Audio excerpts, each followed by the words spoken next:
Ang pagiging tahimik mo ang pinakamalakas na sandata mo.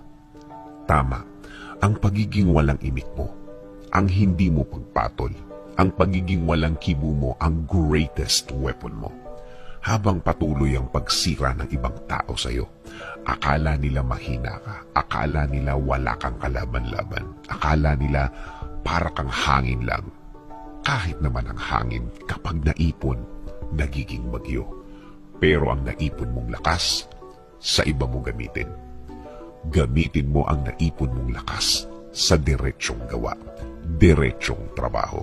Yung nakafocus ka lang sa gagawin mo, yung nakatuon ka lang sa gusto mong plano na matagal nyo nang nabuo ng Diyos. Ayaw din kasi niyang nawawala ka sa focus. Gusto pa din niya na hindi ka mawawala sa focus. Hindi nawawala ang concentration. Kahit sa isang